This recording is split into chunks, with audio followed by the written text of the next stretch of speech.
Hello and welcome to the People's View. My name is David Shonem and I'll be hosting today's discussion. People's View is a program where we get a panel to talk about some of the issues that we're facing here in the state, in the city, and around the nation. And we try to take a conservative or constitutional perspective on these things. Joining me today is a distinguished panel of former public servants in various aspects of government here, either in the city or in the State House. I'll let them introduce themselves. Carl Seidel, a four-term Republican State Rep. State Rep. Thank you. Welcome, Carl. Thank you, David. Don LeBrun, former State Rep and former Alderman. Thank you. Kevin Scully, former State Rep and current Alderman, candidate for Ward 6. Congratulations, Kevin. Very glad to hear that you're going to run. I was an alderman, too, for a couple of terms, and I think that what the Aldermanic Board does in the city of Nashua has a very large impact on the day-to-day lives of folks here in the city.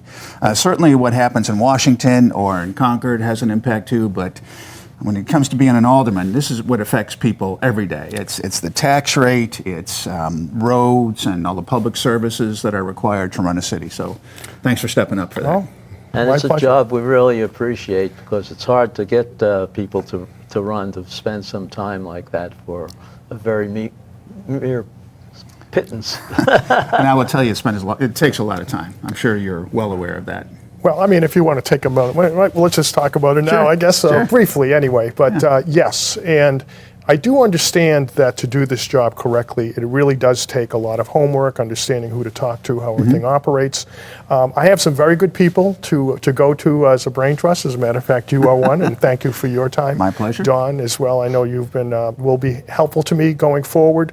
And I am going to do my best to make sure I understand how the whole city operates. I met with the director of wastewater. I'm going to be meeting with the Department of DPW, the police, and the fire department, if they'll speak with me. And I want to try to understand exactly the best way that I can interface with them to make sure that Ward 6 gets the services they're paying for and deserve. That's very, very important. I think we should never forget that we're working for those taxpayers in that ward. And as a ward alderman, your focus is on that ward. Yes. Now, the other part of it and the other half of it is to make sure that somebody is watching the purse and that the city doesn't try to do too much and basically cost us out of house and home. Right. And so the way I'm looking at it right now, with the current makeup of the Aldermanic Board, we've got a car with no brakes. Yeah. And so what we need to have is somebody on there who is at least asking the right questions, bringing the right issues up for folks to discuss so that it's all out in the open and then we can decide what's the best thing to do. I think you can get into trouble very, very quickly when a city tries to do too much and spends too much. Let's get back to the basics, do exactly what we should be doing for everybody, not a heck of a lot more than that, Right. because at the end of the day, I understand who the buck in your pocket belongs to. It's mine. Thank you very much. Very well stated, Kevin. Yeah, and I think you're the person most qualified to spend it. So I don't want to just take it away from you and take that choice out of your life. So if I am elected to the Board of Aldermen, I will bring that attitude to the position. Great. Well, I Thank you think very our much, audience should be happy that you're running because running an aldermanic panel with all one Democratic list of everybody, you need a little bit of both sides of the coin. You do. To argue about the finer points. And I'm glad you're running, Kevin. Thank you. One-sided debate doesn't work very well, does it? No, it doesn't. We need two-sided debate in all issues and all forums. And so for the Board of Aldermen, that's great. I think we need two-sided debate, too, on the Board of Public Works. And I'm pleased to say that my wife, Shannon, is running for Board of Public Works this year. And I think that it'll be a good experience for her to try to enter public life and see how this goes. And I'm sure she'll do well. I hope that she She'll do does. very We'll well. have her on the show one of these days. She's a little bit nervous about that kind of thing, but when the time comes. Every we'll get her. candidate that wants to be on my show as an individual is welcome to call me, and Great. we'll All line right. it up. I will let her know. I think it'd be a good experience. I just want to come back briefly to one comment you made about the car without the brakes. We have a car with no one behind the steering wheel either. And I think we need a driver who's able to steer and who's able to apply brakes. So I look forward to your participation over there. Okay, thank you. And before we get on to our topics, things that are going on in Concord, we want to take just a minute to think about today. Today is September 11th. It's 2019. It's a number of years ago now since, as Representative Omar said, some people did something. That's an atrocious thing to say, because it was jihadists, Muslim jihadist terrorists who attacked the United States of America, and attacked our freedoms, attacked our Constitution, attacked our way of life. And we never want to forget what happened. So before we get going, let's just talk about where we were when we heard the news. Carl, you want to lead us off? Well, I was just reading something, and all of a sudden I saw something on the TV. I thought, what is that? You know, crazy, and I couldn't absorb it right away. Yeah. It was unheard of. You know, you never thought of anything like that happening, and I just happened to be watching it, still sipping my coffee. Yep. It's a shock. It was a shock. Yeah. It took a while. Don? This is one of those things, just like the JFK assassination, you remember every detail, and you remember it very clearly the rest of your life. I was on a telephone with my wife, and she was watching television at home, and she said, "My golly, a plane just hit the the towers." And I said, the first thought came to my mind was 1952, I believe it was, when the Army plane hit the Empire State Building. Right. I think it hit on the 87th floor or something like that. That was the first thing to hit my mind. And then by then she said, "My golly, another one has hit." And we realized exactly what was happening. Yeah. Kevin, how about you? Well, I was at work, and I do remember somebody running into the office and saying to me, "Something's happening. The World Trade Center's been hit by an airplane." And everybody started gathering outside to watch and to listen to this. I have to admit, I didn't stop to join them, because I think I understood what was happening, and I just didn't want to be caught up in the horror of the moment. I said, okay, this will unfold. The answers will, we'll understand what happens with a little bit more time. I kind of went about my business, but, I could hear what was happening in the background with everybody. That day, I think, Don, you put it very well. I think there's certain seminal moments in American history that almost define generations, like generational breaks. So I could say Pearl Harbor was one. I think the Challenger explosion was the one, and 9/11 was one too. My children were 5. My daughter was 5. My son was 2, and we tried to shield them from the horror of that day for as long as we could, because it was horrible. I want people to remember something too. That day was picked for a reason. Yes, it was. And that was Islam, and Islamic terrorists have a very, very long memory. 9/11 was the day when King Jan Sobieski and his Polish heavy cavalry broke the siege on Vienna. I think it was 1683. That was the high watermark of Islam. Had they won that battle, they probably would have invaded all Western Europe, and Western civilization, including us, may never have happened. America. So that day was, well, depending on how you look at it, I think it was one of the high points of Western civilization. Sure. God bless the Poles, who came in and saved everybody's bacon. And they picked that day on purpose to kind of to damage us. I don't think we should ever forget that. This is, from my perspective, it's a battle between two civilizations. They are not equivalent. Western civilization, Judeo-Christianity, is by far the best way to live for the human condition, and I want to make sure that we come out on top. We're still in that battle. Let's not forget that. We can't forget that. I think it's a very good point. Like you say, they have a very long memory. And so this was retribution for what happened how many years ago, and they have not forgotten. So there's a lull of peace, then there's a resumption of hostilities. And it's easy for us to be lulled in the West, kind of the way we are. We say, well, this is past history, it's not going to happen again. And we forget that there was some rationale behind the choice of the date. And the memory of that defeat, and maybe the memory of the defeat that they've been experiencing, or Iraq and Iran and Afghanistan, all these places have been experiencing since then, will become a new memory that needs to be revenged again. We saw it today in the paper on the news feed that the Iranian mullah or something, he was calling for continued jihadist attacks against the United States. He has not forgotten either. Right. And we need to understand they're taking a long view. And the goal is Islamization of the entire world. Right. And let's not forget, folks, in terms of securing that southern border, we do not know who is walking over that border into. Right. I have no doubt there are Iranians, terrorist sleeper cells in America, and that's another reason why we should make sure that we can control who comes in and out Right. of America. Don't forget that. Right. I think this might have been somewhat of a carryover from what happened in Yugoslavia, where all the religions just sort of fought it out Right. there for quite a while in the 90s. And that was quite a horrible thing to go on, too. It was. And so you kind of wonder sometimes what the impetus for all this battle Yeah. is, and why. And Muslims will follow the Quran. So I don't want to speak about individual Muslims. I want to speak about, or individual Christians for that matter. We need to understand biblical Christianity. We need to understand Quranic Islam. And I think that whatever individuals might feel, I would say that it's safe to say that the God of the Quran is at war with the God of the Bible. And this clash has been going on for a very, very long time. And whatever people get involved in doing things more or less arming themselves to fight these battles, there is a spiritual element and a cultural element, as you've said, to what's happening. And we need to not forget that, to be aware of that. And go ahead, Don. You were going to say something. I was just going to say, I read this morning that they're not in a hurry to do anything. They have a 100-year plan Yeah. to take over the West. 100 years out. So Well, if you look at, all they have to do is move 2 or 3 million more people into Europe, start having a lot of children, and they will literally inherit Absolutely. those Yes. countries in Western That's Europe. what happened in Wisconsin with Omar's area.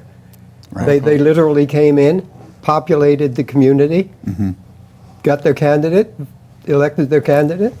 Right. That's the Minnesota. Minnesota. Minnesota, I'm sorry. That's I okay. said Wisconsin, I believe. That's okay. Yeah, Minnesota. Well, I would just say I welcome everybody into America. If there are people who, including cultural Muslims who want to escape from Sharia law, Sure. you're welcome here. Right. But we cannot allow Sharia law to be established in the United States. It's antithetical to our Constitution, it's antithetical to our Bill of Rights. And so when you start hearing people talking about instituting Sharia law, everybody's antennas ought to go up, because if that's ever done, it's the end of America as we know it. Oh, sure it is. Yeah. Good. All right. Well, I'll just give my brief summary to where I was to complete that loop. I was working as a pilot at the time. I was living in Somerville, Mass., flying out of Hanscom Field in Bedford, Massachusetts, and we flew down to New York all the time. And I had flown down the day before. So Tuesday was my day off. I got a phone call from a couple of people saying, hey, an airplane crashed into the towers. Just want to make sure you're not flying. My first reaction was that it was a Cessna or something like that, because there's a corridor. You can fly down along the Hudson River if you stay below 1,000 feet, right over the river, and you got to keep right because there's a lot of traffic. So it's like driving down Amherst Street, but it's airplanes and you can't pull over, you know. So I thought someone wandered off and hit the tower. Then, of course, the second one occurred, and then we all knew what was going on. Interestingly, in a previous career, I was working in the insurance business, and I was working in the building right across the street from the World Trade Center. We used to have lunch up at the top deck there in the World Trade Center. So that kind of hit home for me. And a number of years later, I worked for a defense contractor, and as an aviator, I got into flying the UAVs, the so-called drones, the Predator and the Reaper for General Atomics, and I was shipped over to Iraq and Afghanistan to participate in some of the activities that the U.S. was doing to reassert itself as the world power, and to fight the war on terror. So for me, it was kind of full circle. As a pilot, I was there the day before. As someone who worked in business in New York City, I was right across the street from it. And then years later, I was in the deserts of Iraq and Afghanistan supporting the effort. So we don't want to forget what happened. No. It Absolutely touches not. everybody's life. My son is going to grow up in a post 9/11 world. It's going to be different, very much so for him than what it would have been otherwise. We don't want to forget those things. So that's our 9/11 summary and our remembrance. We don't want to forget. Let's talk a little bit about what's going to happen in Concord next week. We're facing a budget crisis essentially here in New Hampshire, where the budget that Governor Sununu put together was rejected. He is vetoed what the Democrats were saying, and now the Democrats are coming up with an alternate plan. But we don't know what it is. Can you fill us in at all what's going on up there these days? Nobody can fill you in. Nobody is getting any information. They've been very quiet about it. I talked to the former Speaker of the House this morning, and the Republican hierarchy, if you will, Governor Sununu's advisors were there also. And he says they're not talking about anything. The Democrats are going to present something, but the word is that, well, unless we get some time to read what is presented, we're not going to vote to undo the rules. See, they can't look at any of this stuff until they, because the rules require a certain sequence of operation. Okay. And what they have to do to do that is to get a 2/3 vote to cancel the rules. To overturn the veto. Right. Yeah. Yeah. I Well, see. for any of the operations, Yeah. because this is a special session. So until they do that, nothing can happen. I see. So the Democrats need some Republican support in order Right. to meet that Oh, 2/3 absolutely. threshold. Yeah. Absolutely. Okay. But it's really ironic in a way because, again, there is no bipartisanship here. They are not bringing the other side in to the dialogue to try to come to some compromise. And I hope, that's something you've always preached, is try to work together for the common Absolutely. good. How can you possibly do that when they won't even bring you into the room and let you know what's going on? Washington's a prime example. Yeah. Yeah. If you don't work together, nothing gets done. Nothing gets done. We're, So- 8-9 months into this session, and the Democrats have done nothing whatsoever. They have proposed no fixes whatsoever. So there's a committee now that's working on this new proposal, and that committee is seated only by Democrats. There's not a single Republican Right now, in there's that not room. a single Republican, that's right. Okay, so no one. They're not publishing it. It's not in the papers. They haven't told Governor Sununu what's likely to happen here. No preparation. When are they going to release this? Because this is going to happen next Wednesday or Thursday, right? Well, supposedly, yeah, they're going to introduce it next week, but that means Then that they want to vote that day. they have promised to publish it apparently on Friday, this Friday coming I see. up.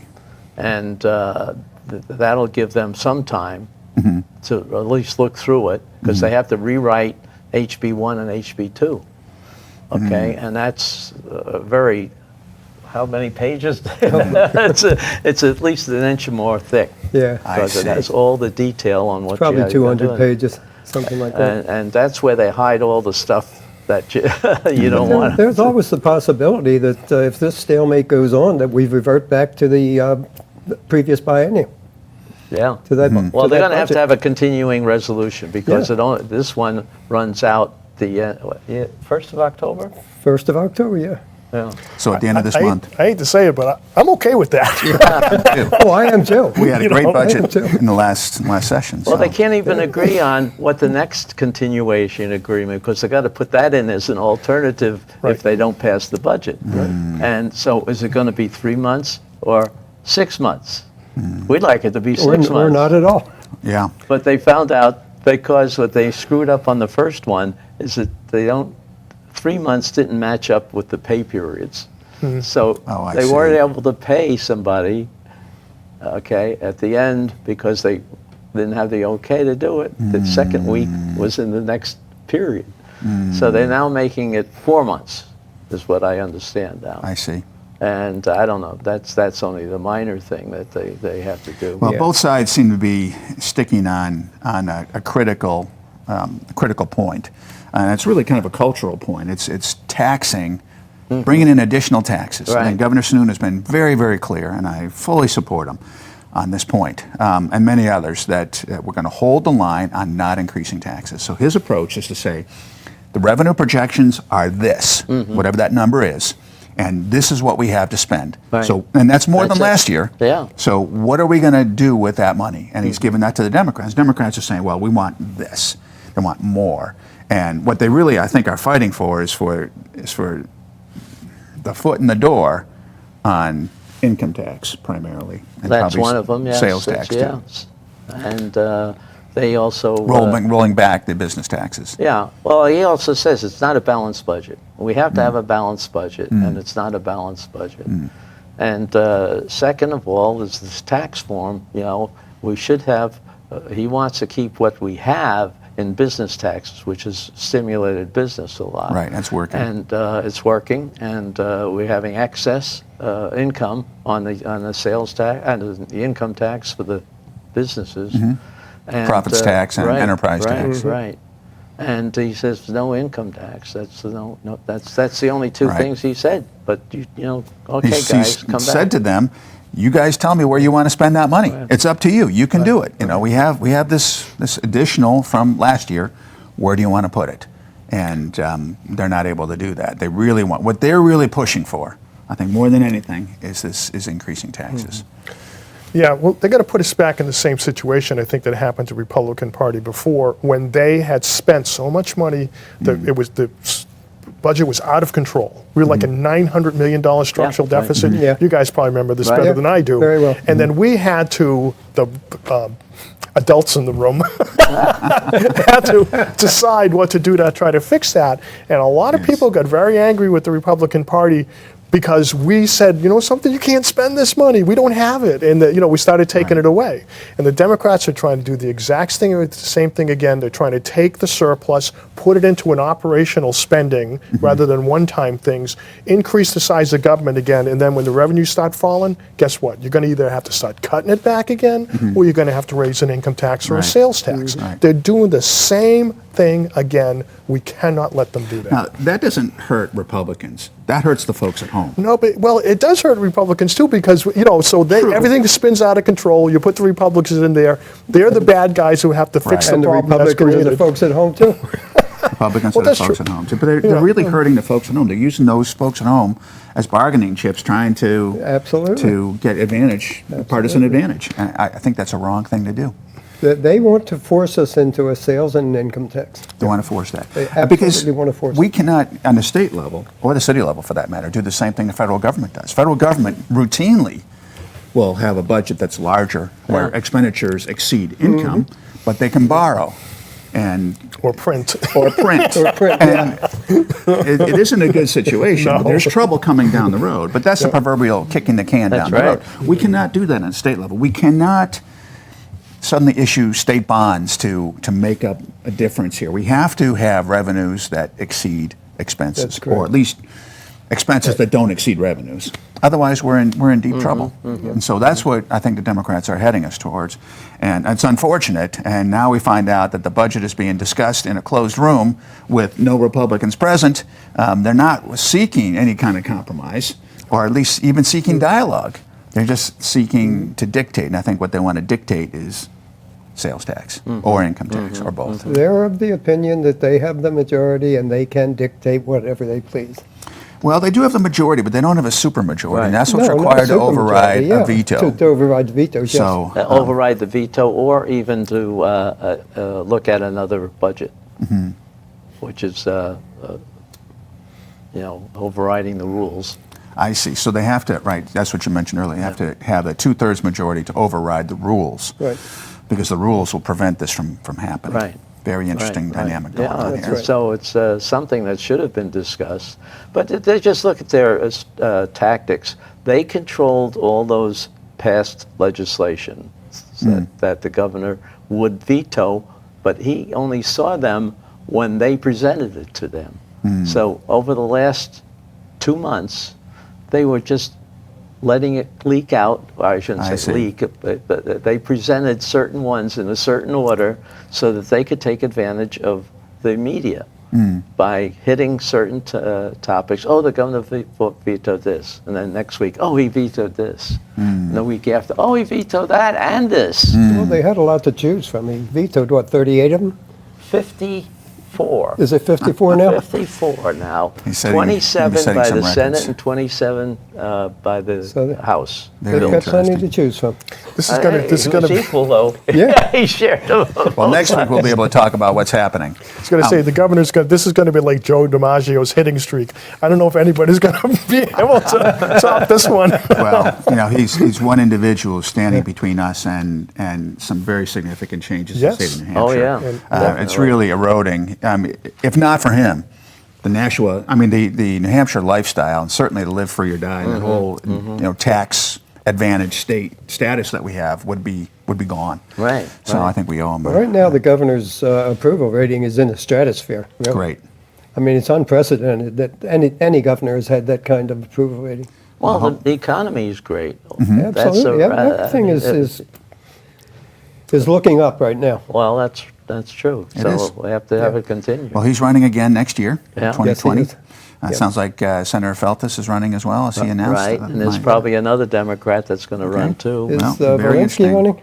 Oh, Valinsky? Well, he has a committee out to. I know he had an evaluate exploratory committee Yeah, out. but he hasn't said anything yet. It's probably a matter of, are they going to fight or are they just going to try to, So I hope they have a primary so they'll have left and lefter.